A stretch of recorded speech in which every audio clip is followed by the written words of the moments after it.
Hello everyone, welcome to our new format. In the end of chapter 7, we only did cover 7.7 hyperbolic functions. So this will be a brief description of it, then I'll do another video for chapter 8. So on all of this, so right in here, know all the basic definitions, sine and hyperbolic sine and cosine. Excuse me.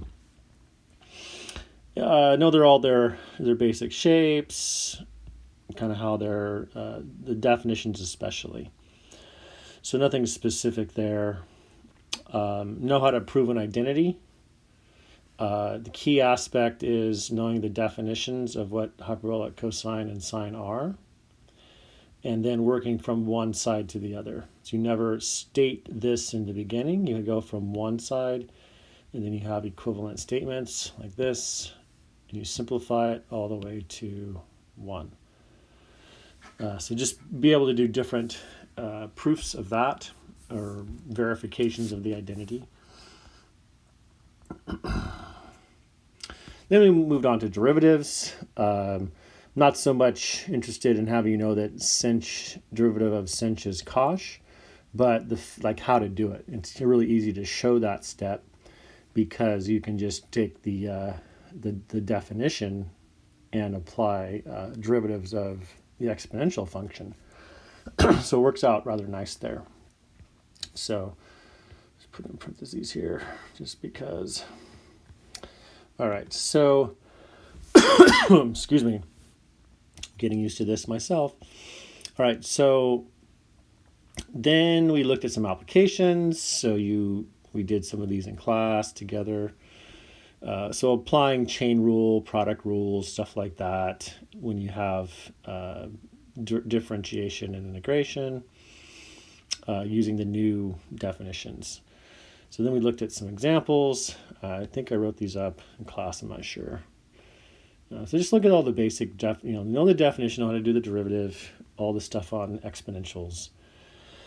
Then we looked at inverse hyperbolics, and kind of again, the key here isn't so much knowing the formula, but knowing how to do this. This is a lot of good algebra, good stuff here to do.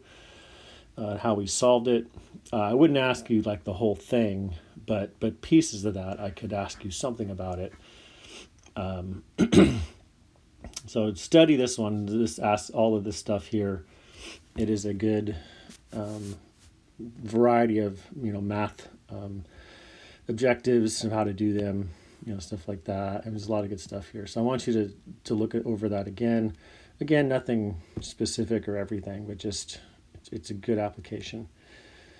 Then we looked at that derivative. So once you figure out the inverse, then you're taking the derivative of that natural log. So you apply that, and it simplifies down really nicely.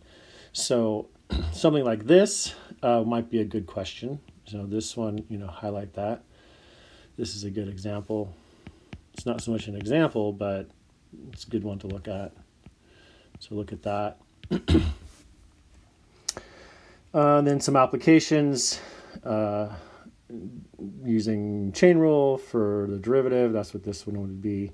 So I think you finish this in class yourselves, and as well as evaluation of integration. So this format is going to be one of the hyperbolic integrations. So, and you'll have the ability to look all that stuff up on the test. So all the formulas and stuff, you'll have access to all that stuff. And I'll talk more about that later. Okay, I think that was it for that section. We will go back now and do chapter